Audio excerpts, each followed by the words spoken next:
So after Thanksgiving, you're usually stuck with a bunch of turkey. And one of the ways I like to use up a bunch of turkey is making rice bowls.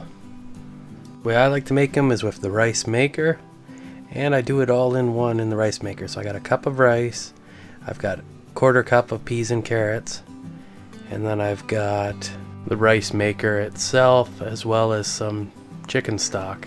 One of the great debates when making this is deciding whether or not to use dark meat or light meat.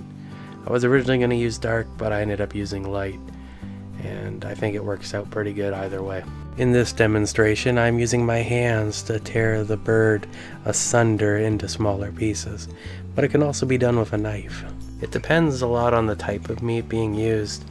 In my variation with hamburgers, I use a knife to slice it, but with turkey I prefer to do it by hand because then you have nice stringy chunks.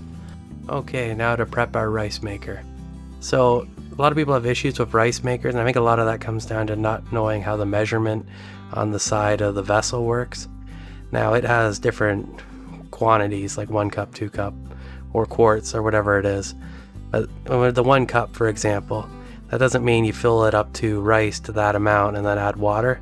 That means that if you took a cup, like measured out 1 cup, poured it in the vessel, then you took water and you filled it up to that 1 cup line, you'd have the perfect ratio of rice to water.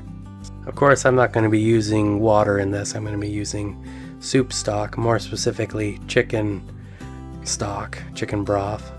And I just fill it up to that line, and it's looking pretty good. So now I can start adding some of my accessories. Now, just as a note, this is not really the way you're supposed to use a rice maker, but it sure is delicious. So peas and carrots, and then I can start piling in the meat. Oh yeah. I like lots of meat in this, but it's really easy to overdo it. And for whatever reason, when I bought this rice maker, I thought it was significantly larger than it was, and it turned out to be a personal size one, so it really doesn't make that big of a pot of rice, but you can definitely scale this recipe right up. Now it's time to move on to the final steps. So we put the basket inside the maker, we plug the maker in, we put the lid on the maker, and then we can start it. But before we do that, let's throw a little bit of hot sauce in the top. There we go, that'll taste a little bit better. Hit that switch. Now we're laughing. Some of the other stuff I like to add in at the top, like this, would be butter or like a powdered broth, like the bouillon type cubes, and that can really bring out a lot of flavor into the rice.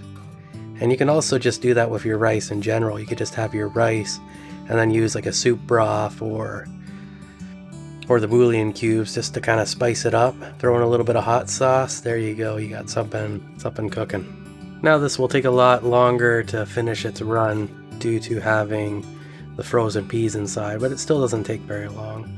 This type of recipe doesn't work very well in fuzzy logic type rice makers, the smart ones that measure the humidity and everything to make them cook properly. It'll still work, it just won't be as good. This is probably the only case that my Black & Decker rice maker works better than my Zuji Roshi, unless you're talking about cooking speed. I recommend making some type of side dish to eat with your rice, some sort of salad or caramelized apples or something, just to give you a little bit more variety than to eat just a giant massive amount of rice.